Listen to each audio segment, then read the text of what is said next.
Chapter 7. Conversation and Discovery. When I returned, dinner was ready. This meal was devoured by my worthy relative with avidity and voracity. His shipboard diet had turned his interior into a perfect gulf. The repast, which was more Danish than Icelandic, was in itself nothing, but the excessive hospitality of our host made us enjoy it doubly. The conversation turned upon scientific matters, and Monsieur Fridriksson asked my uncle what he thought of the public library. "Library, sir?" cried my uncle. "It appears to me a collection of useless odd volumes, and a beggarly amount of empty shelves." "What?" cried Monsieur Fridriksson. "Why, we have 8,000 volumes of most rare and valuable works, some in the Scandinavian language, besides all the new publications from Copenhagen. 8,000 volumes, my dear sir. Where are they?" cried my uncle. "Scattered over the country, Professor Hardwigg. We are very studious, my dear sir, though we do live in Iceland. Every farmer, every laborer, every fisherman can both read and write, and we think that books, instead of being locked up in cupboards, far from the sight of students, should be distributed as widely as possible. The books of our library are therefore passed from hand to hand without returning to the library shelves perhaps for years. Then when foreigners visit you, there is nothing for them to see.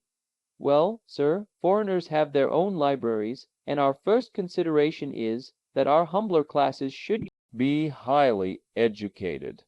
Fortunately, the love of study is innate in the Icelandic people. In 1816 we founded a literary society and mechanics institute. Many foreign scholars of eminence are honorary members.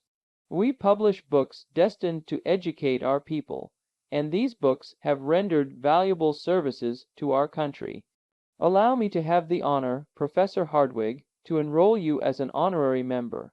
My uncle, who already belonged to nearly every literary and scientific institution in Europe, immediately yielded to the amiable wishes of good Monsieur Fridriksson. "And now," he said, after many expressions of gratitude and good will, "if you will tell me what books you expected to find, perhaps I may be of some assistance to you." I watched my uncle keenly. For a minute or two he hesitated, as if unwilling to speak. To speak openly was, perhaps, to unveil his projects. Nevertheless, after some reflection, he made up his mind. "Well, Monsieur Fridriksson," he said in an easy, unconcerned kind of way, "I was desirous of ascertaining if, among other valuable works, you had any of the learned Arne Saknussemm." "Arne Saknussemm?" cried the professor of Reykjavik. "You speak of one of the most distinguished scholars of the 16th century, of the great naturalist, the great alchemist, the great traveler.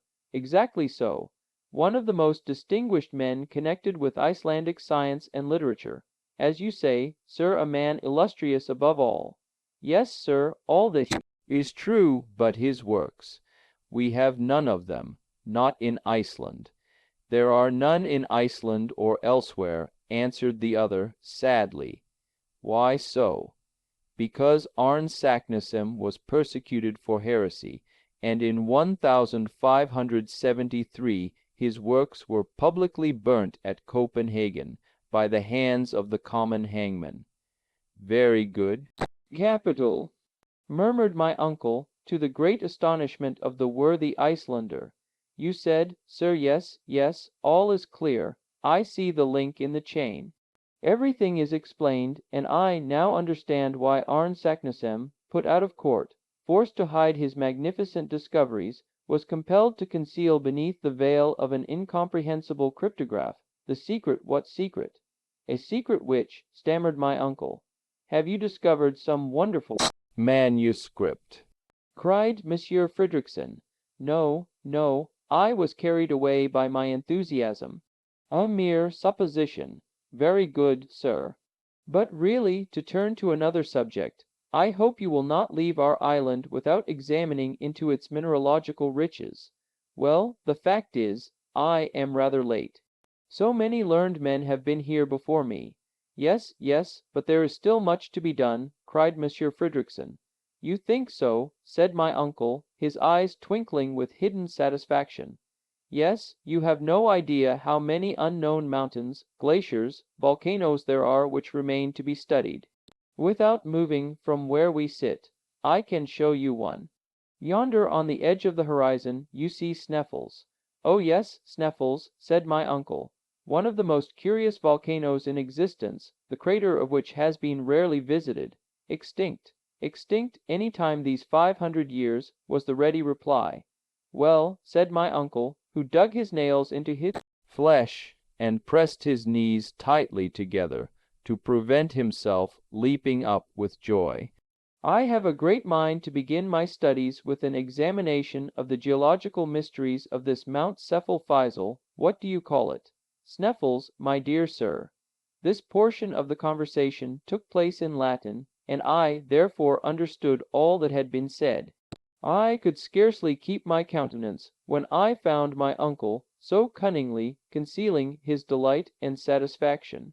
I must confess that his artful grimaces, put on to conceal his happiness, made him look like a new Mephistopheles. Yes, yes, he continued, your proposition delights me. I will endeavor to climb to the summit of Sneffels, and, if possible, will descend into its crater. I very much regret, continued Monsieur Fridriksson, that my occupation will entirely preclude the possibility of my accompanying you. It would have been both pleasurable and profitable if I could have spared the time.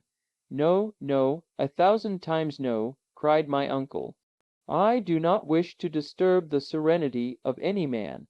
I thank you, however, with all my heart. The presence of one so learned as yourself would no doubt have been most useful, but the duties of your office and profession before everything. In the innocence of his simple heart, our host did not perceive the irony of these remarks. I entirely approve your project, continued the Icelander after some further remarks. It is a good idea to begin by examining this volcano. You will make a harvest of curious observations. In the first place, how do you propose to get to Sneffels? By sea. I shall cross the bay. Of course, that is the most rapid route, of course. But still it cannot be done. Why, we have not an available boat in all Reykjavik, replied the other. What is to be done? You must go by land along the coast. It is longer, but much more interesting. Then I must have a guide, of course. And I have your very man, somebody on whom I can depend. Yes, an inhabitant of the peninsula on which Sneffels is situated. He is a very shrewd and worthy man, with whom you will be pleased. He speaks Danish like a Dane. When can I see him today? No, tomorrow. He will not be here before. Tomorrow be it, replied my uncle with a deep sigh. The conversation ended by compliments on both sides. During the dinner, my uncle had learned much as to the history of Arne Saknussemm, the reasons for his mysterious and hieroglyphical document. He also became aware that his host would not accompany him on his adventurous expedition, and that next day we should have a guide.